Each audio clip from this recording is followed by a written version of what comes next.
The Redemption Inquiry by Michael Diamond, Part the First, Ill Winds, in which human beings prove that they are hardly worth the air they breathe. Each of the 5 parts of the book takes the reader up another rung of a rigged game, Luria's great chain of being. It all starts at the ground level, what you might call the world of making and doing, taking cues from his current life and a quick glimpse at other lives he's called his own. It's a dark play on planet Earth that drags our author into the writing of this tale. Chapter 1. Dawn of the Aquarians. A peek through a keyhole in time at the crooked deal that went down in the 21st and 22nd centuries, as seen through the eyes of a gal, one of the so-called redeemed, looking back to her sorry childhood. She takes a gander, both forward and aft in time. I am a window onto apocalyptic landscapes. Loss wrecked my father, Eliza's sweet little wasp boy chick. It annihilated my 3-year-old self. The world after the first ecological disaster is not a place to bring up any child, let alone a motherless one. I can hardly speak of it, even though now, since the redemption, my Eliza's no more than a blink of an eye away from me at any time.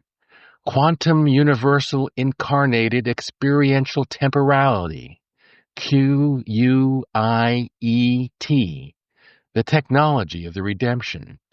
Turn the dial, and every form of being that ever was or could be is right there in the flesh. As are you. Balm for all the many forms of loss. Those feelings, emotions, sensations, thoughts. As keen to me now as they were then. So many worlds at one time. It takes the sting out of any one particular horror story. The bliss at reunion with everyone I ever loved, and even those I couldn't, is all the more fierce. Here comes everybody. The redemption, still a century and change away. I am reincarnated as the middle daughter of my youngest grandchild, Eliza.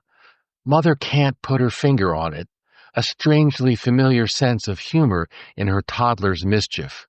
I see it in her eyes, the way she squints at me sideways. I do love my mischief. She can't quite place it. My second wife of the last incarnation is now the overprotective older brother, but that's not the half of it. My first wife of that very same incarnation has just been reborn as the squalling baby brother. Plus ça change. Can you believe it? You follow me? Pretty damn weird. The 2 women barely know each other, and now they're siblings. I remember having a fleeting awareness of their identities the morning Ben, the baby, was born. But really, it wasn't until the redemption that I grasped the interpenetration of everything, saw totality in the flesh.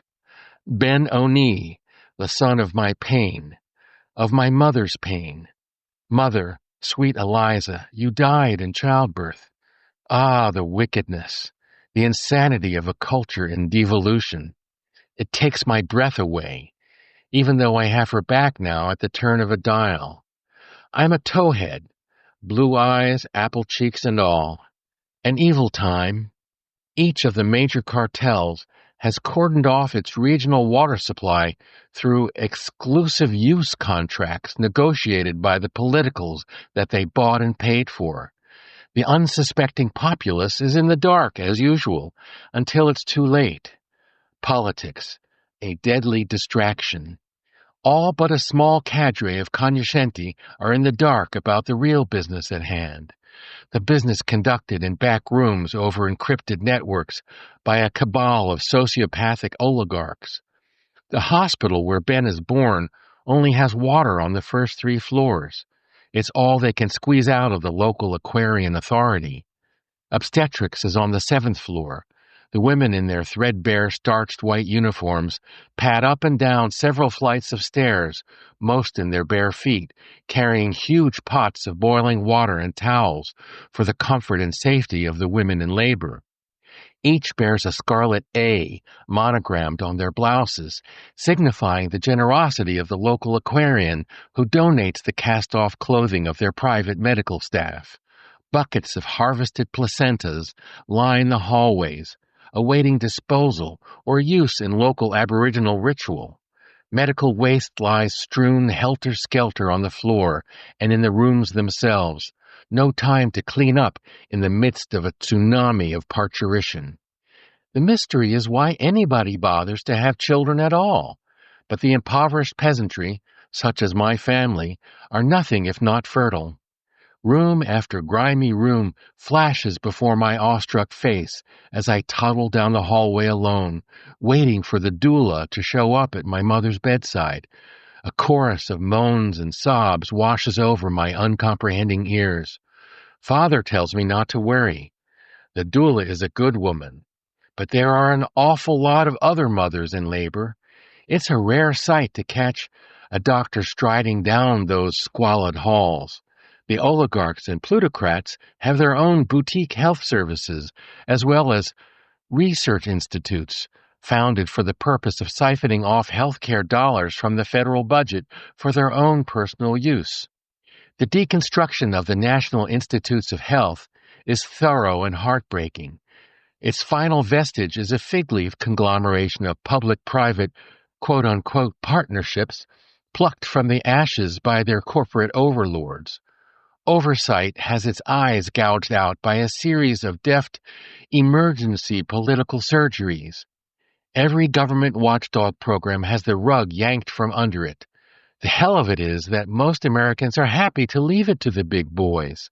Best not to watch the sausage making.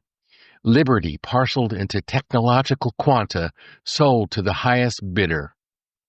Bitter servitude for the unwashed masses. Unwashed through no fault of their own. I stand fists balled at the foot of my dying mother's hospital bed, witness to the surge of puerperal fever engulfing the maternity ward. Interlude. Condensates. The flagellants, comically misguided followers of the obscure 22nd century holy woman Sita Barahaman Katz, wander the streets of Mumbai, slapping each other on the back of the head while chanting her rendering of the 13 attributes of mercy. Lord, Lord, Most High, the womb and its grace, slow to turn and overflowing with both kindness and truth.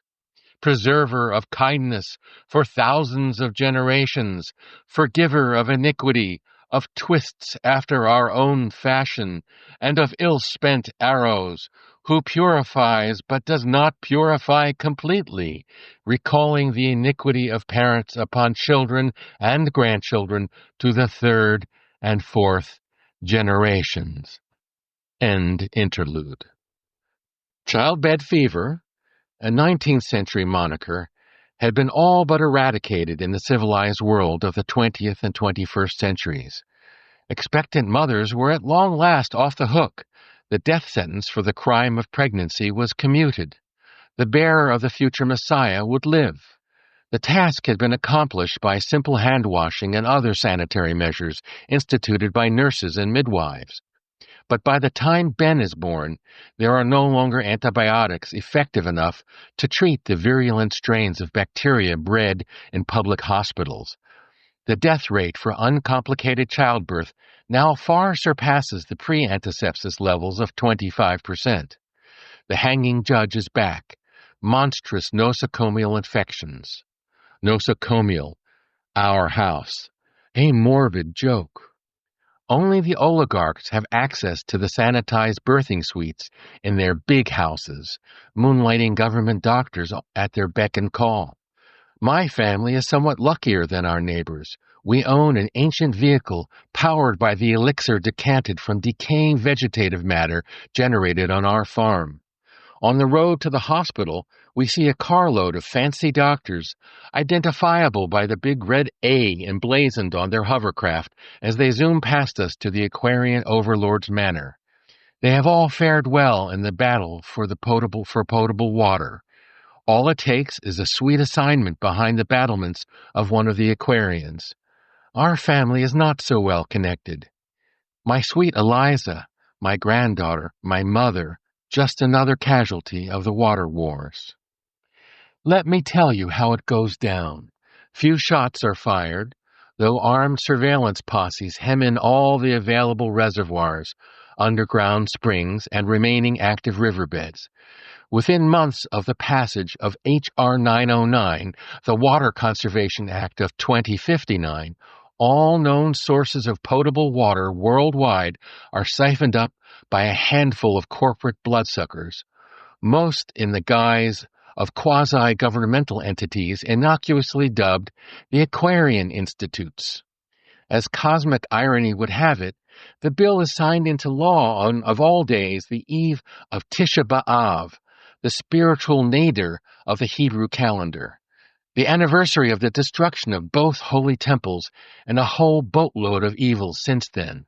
My Uncle Harrison, the unofficial poet laureate of Western Pennsylvania, captures the mood of that dismal day in a piece that still lances me straight through the heart, even though I know what I know now from the view of the redemption.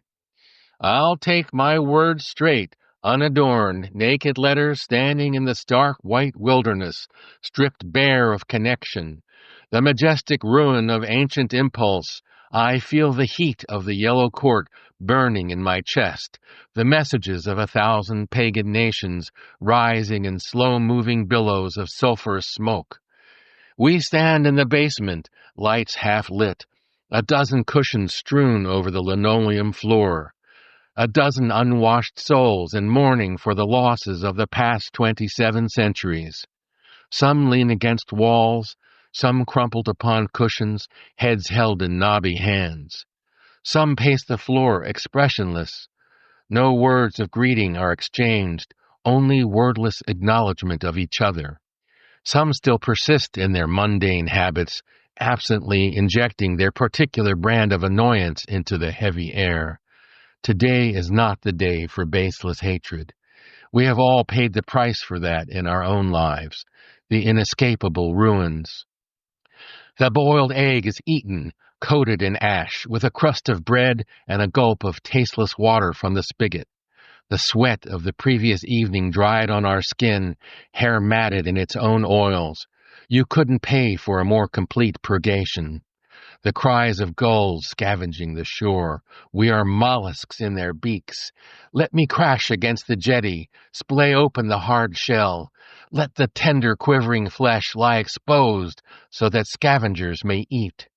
Rip out my heart, still beating, and raise it to the sky in a blood-soaked fist. The bereaved bride keens, as does the woman in her birth pangs. I would not inhabit the post-apocalyptic landscape with anyone else.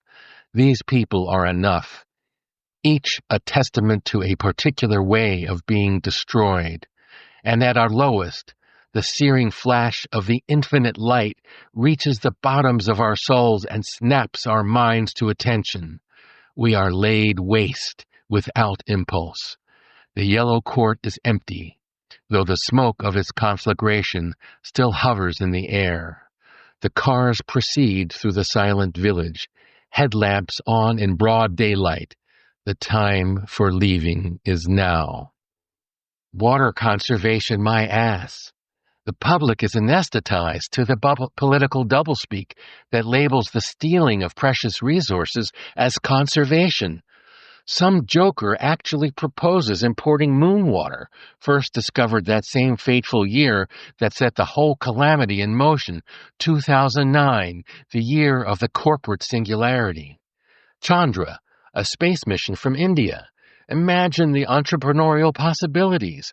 Some of the original oligarchs would undoubtedly be willing to cadge a supply simply for the novelty, cost being no object to the latter-day avatars of Croesus. But the virgin moon goddess isn't about to part with her booty for the likes of earthlings in 2009. And the desalination train, once the great green hope, has been derailed. More on 2009 in a bit. In this lifetime, billionaires stare down from their Citadel dinner parties, exploiting desalination for drinks in their heavily guarded cocktail lounges. They dump the toxic effluents on the so-called commons, the despoiled terrain inhabited by the neighboring peasantry. Once H.R. 909 passes the House and the Senate in 2059, the ink from President Norquist's pen not yet dried, sorties of heavily armed attorneys sweep the last bit of Eden off the globe. Little remains in the hands of foreign governments either. The multinational boards are heavy with moneymen and have the power to privatize every last drop. Companies like Nestle and Coca-Cola jump. They snap up source claims in the Third World and government-administrated lands for a song. Some well-placed bribes to local kleptocrats. A few squabbles over disputed sites, the so-called water wars, are settled without bloodshed. The private paramilitaries stand down, and peace does guide the planet. So, to the setup in 2009, the American Recovery and Reinvestment Act, the stimulus package. Rewind the clock to the 50-year unfolding of the Aquarian takeover. If only. Obama's fix for the crash of the world economy in 2008, the whole mess triggered by the bursting of the U.S. housing bubble. The act is signed into law on Tuesday, February 17, 2009, just 3 days after a mystical Valentine's Day. New Age pundits declare the dawning of the age of Aquarius. Jupiter aligned with Mars and all that blah, blah, blah. Every astrologer worth his salt is calling it. New Age headlines announce the birth of the divine child, the perfect alignment to support our collective manifestation of love and peace, and the dawning of the age of Aquarius. And another awestruck guru, truly living in the age of miracles, the miracle on the Hudson, a week later, the Obama miracle in Washington, and now, on Valentine's Day, the planets line up exactly as in the song. The bittersweet taste of hope.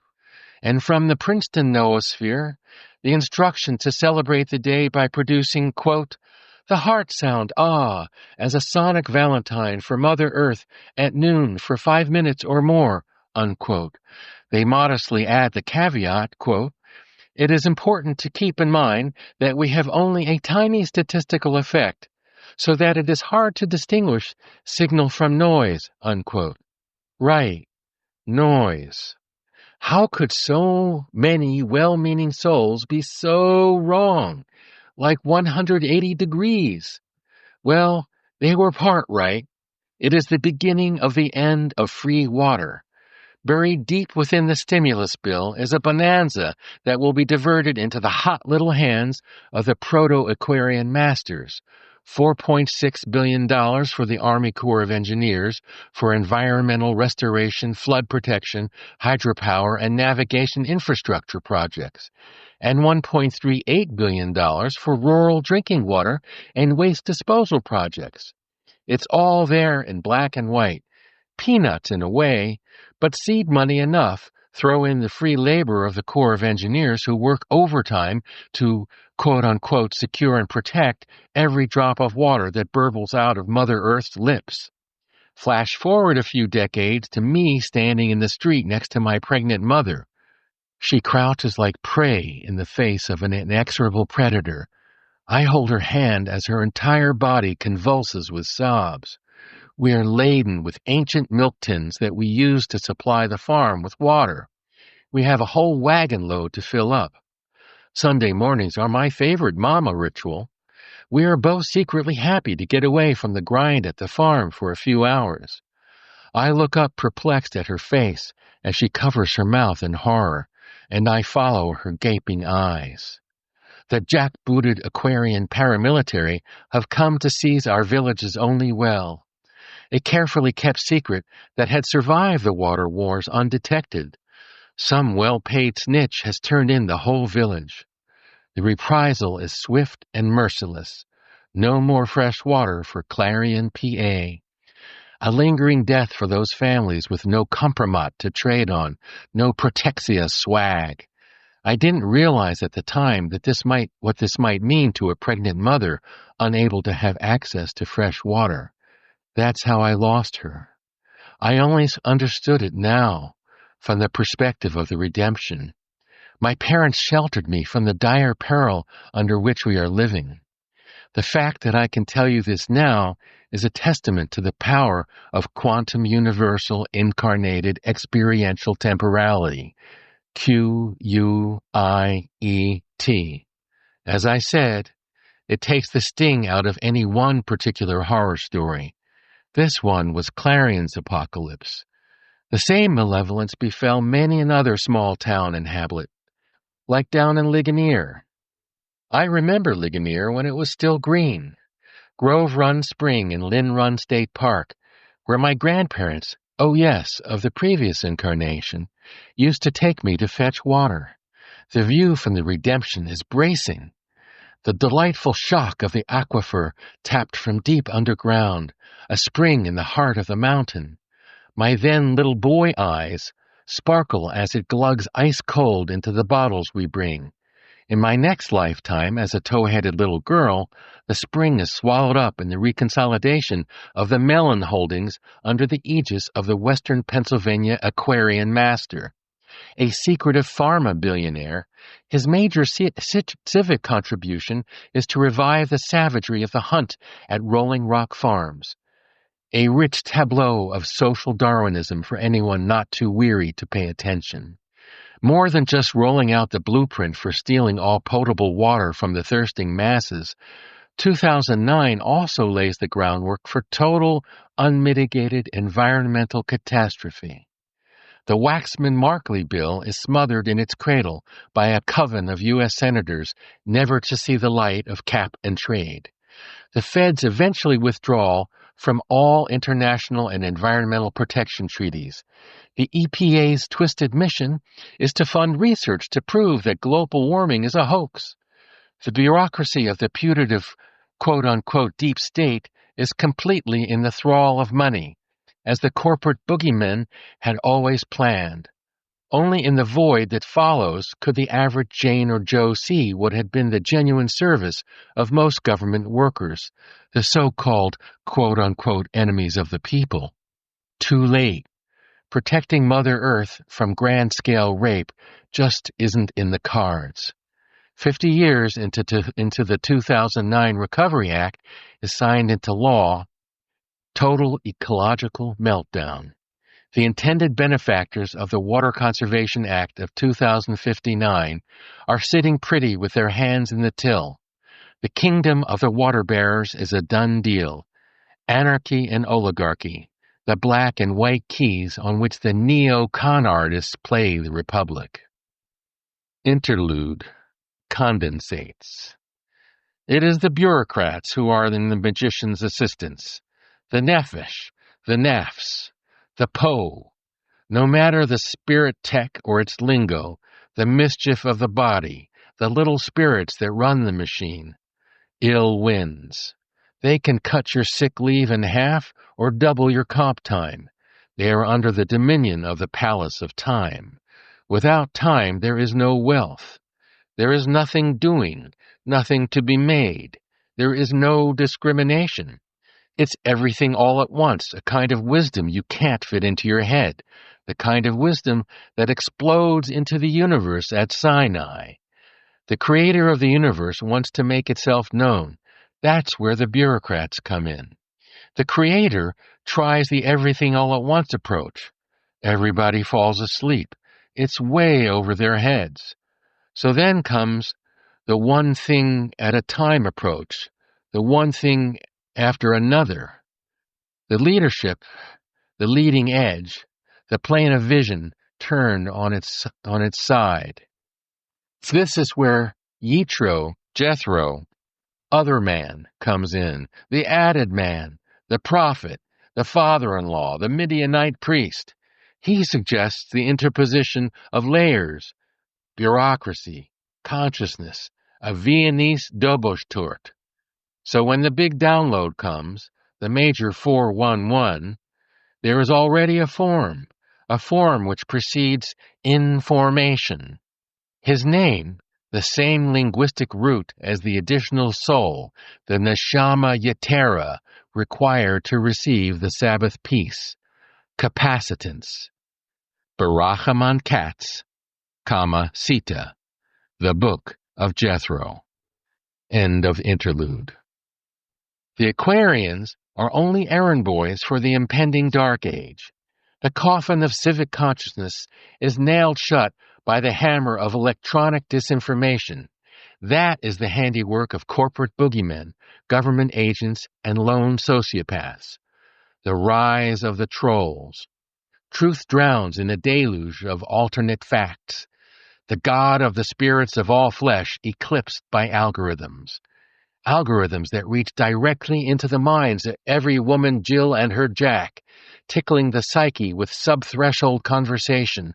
The great adversary itself, whispering in every ear, indistinguishable from the voice of humans from whom its logic is stolen. Bit players are wiped out in the dox wars, unable to afford the private security details needed to fend off the zombies raised up by their fellow trolls. Brainless idiots who show up at pizza parlors armed with shotguns looking for child porn rings in non-existent basements. Whatever canard the evil trolls use to chum the waters of the politically insane. The underground troll network generates obscene wealth for its rarefied crew, largely through the resale of metadata belonging to witless subscribers.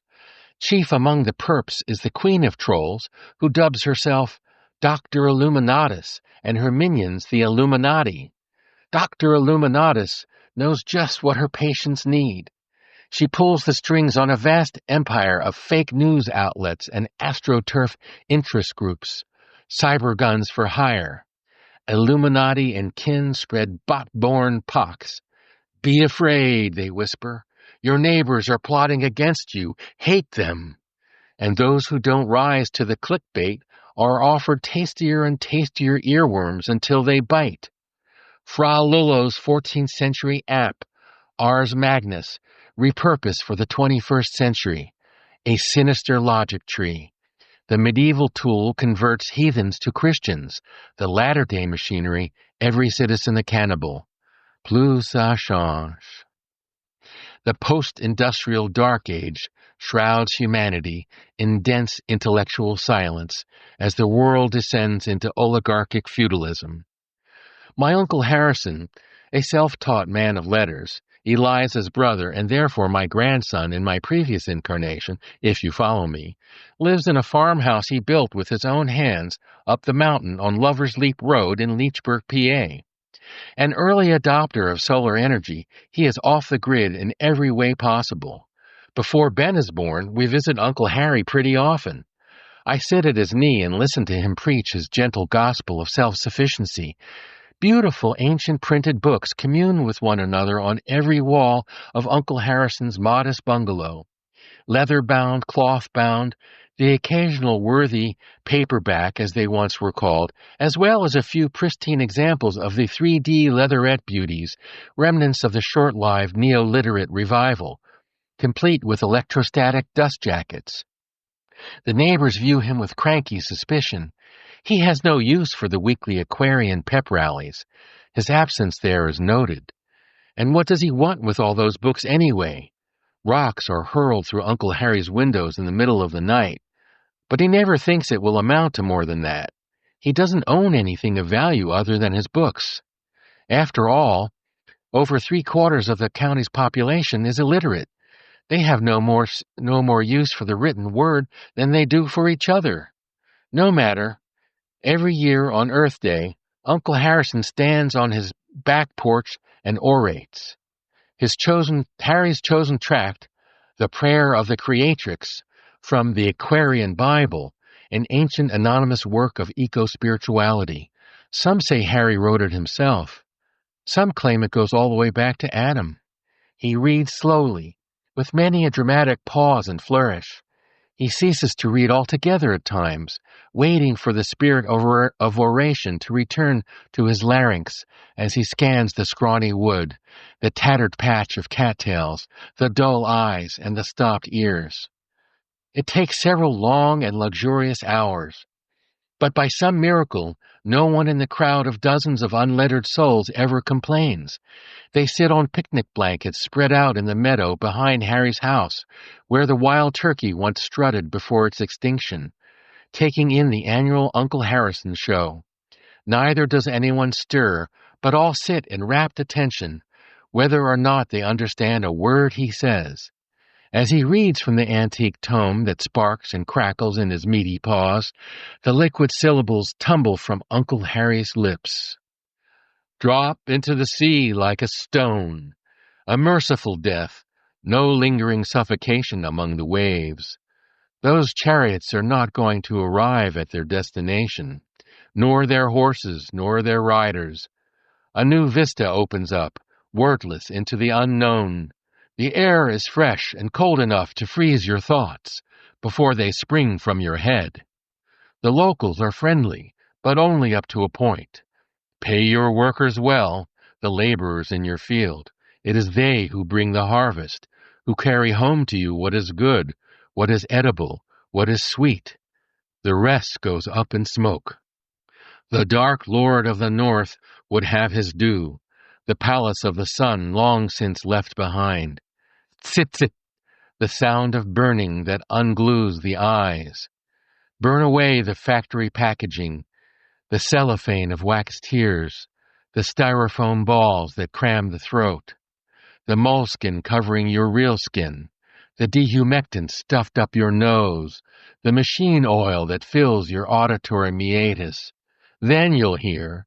Then your sensory apparatus will be transformed into a high-powered, energy-sniffing hound. Every threshold you cross, wildly illuminated, whole universes sputtering out of corners, a trace of quantum footprints. Its substance, dino-attractant. Its target, your beloved. Immerse sacred tributary, ambrosia and moly, till every pore and every aperture are sensed, so full, so vibrant, that you would swear you must dwell deep within your beloved herself, and every path a channel in her body, your compass, your pulse as you await the next stroke of her hand, breath of her lip. Know the creatrix, signal to noise, every landmark in the history of the march of consciousness across the face of the planet, every constriction her signature, every vehicle her construct, the map of her movement your sacred text, your face an invention to prepare for her presence, her sovereignty.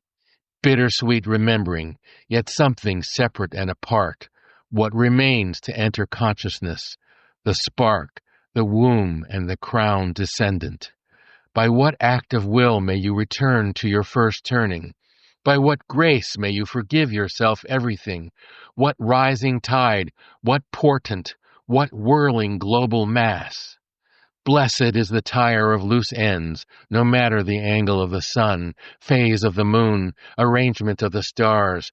You are called by all the judges, all the leaders, all the sages, by all those who love order and harmony. You may ask, but what of the sour notes? Bad smells in the room, clashing colors, all crushed in the same crucible that began a long day of work at the end of an era of debate and study. Do we really know, from the hand of the sublime, the one soul in whose voice is heard the raging of rivers, the rustling of forests, and the tumbling of human edifices? One lapse in attention, one prayer for forgiveness. The unintended consequence, broken parts, as clear as if there were whole, fresh jewels in every one, a streak of color in the vision of peace, holy city, beauty of cherry blossoms. Blade across the dark and gnarled branch. But in the end, whose voice will be heard? What sovereign will you seat upon the throne in your heart? The one that speaks is one and the same as the one who hears. And who are you? You are a child, gaping over the mountain.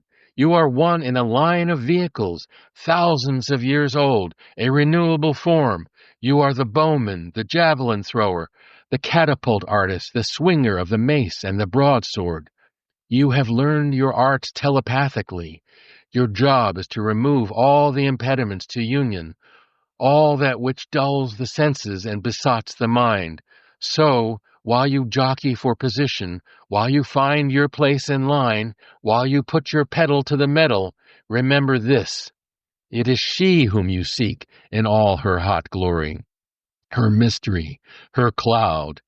She will cloak you in delicacy and vapor, balm to your rawness, all that you have laid bare, all that you've borne, the works of the road, the works of getting from one place to another, from bliss to bliss, from cerulean sky to emerald forest. They take Harry down, trash and burn his farmhouse with every book in it, and lynch him on the spot, no questions asked. Not on Earth Day, though. It happens on the anniversary of the signing of H.R. 909. Hatred, pure and simple. There is no talk of justice. The constabulary's sole job is the protection of the local oligarch's property. My family isn't in the business of revenge. It isn't clear exactly who has done the heinous deed, but the local Aquarian's hand was all over it. We mourn Harry quietly, in the privacy of our heavily shuttered home. Harry's death is a microcosm of what is happening at all levels of society. Knives out. The unthinkable happens. Massive system-wide apoptosis, the programmed self-annihilation of everything. The government is finally shrunk small enough so that the invisible hand can strangle it and drown it in the bathtub. The skeletal remains of civic governance are buried with little ceremony. The oligarchs have no reason to share their techno-booty with the hoi polloi as they withdraw into their castle's keep. Some of the billionaire social phobes unselfconsciously declare their preference for cats and indifference to humans. A real-life James Bond villain sits on a yacht with a damn tree growing out the middle. A clot of rich thugs sends out flotillas of FOIA requests to small, unsuspecting Middle American towns. Their purpose?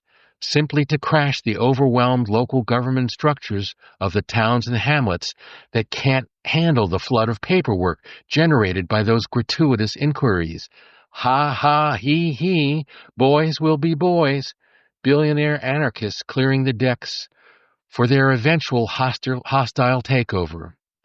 The unimproved territory between Aquarian fiefdoms deteriorates into barren wilderness barely fit for human habitation. The internet goes dark. It will be another generation before my soul once again sees the clear light of day. I get lucky, I guess. A job as a singer in the house band for the local Aquarian. After Uncle Harry was murdered, I have a recurring dream, pretty much every night for the remainder of that round of flesh on the surface of the planet. I am in a crowded ballroom. The night is young, and there are many curious guests to meet. The champagne is decent, and the hors d'oeuvres plentiful.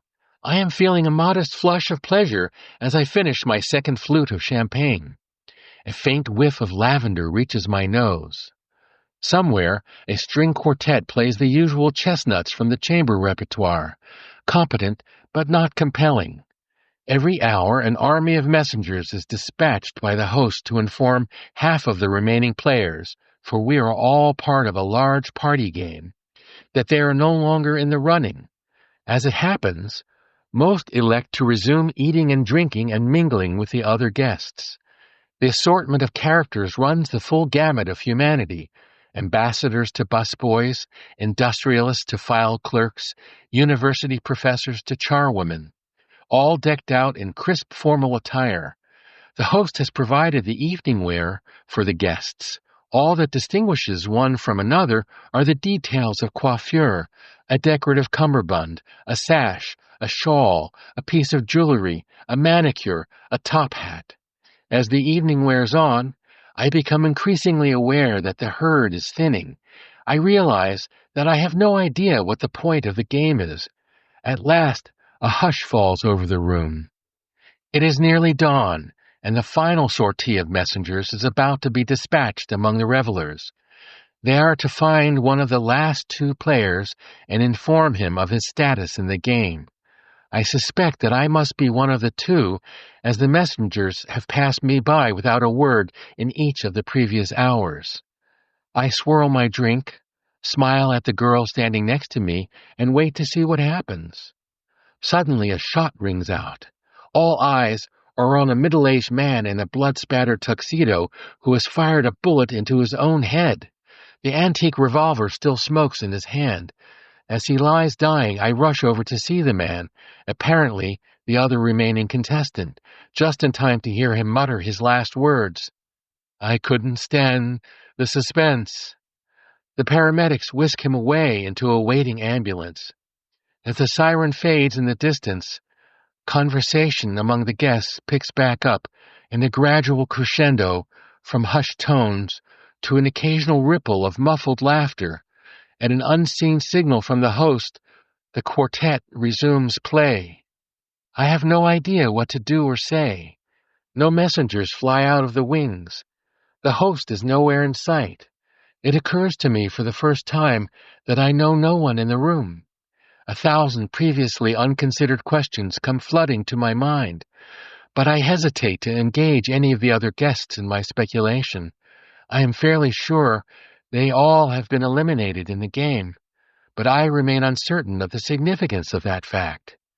My modest flush of pleasure has been replaced by a faint prickle of apprehension.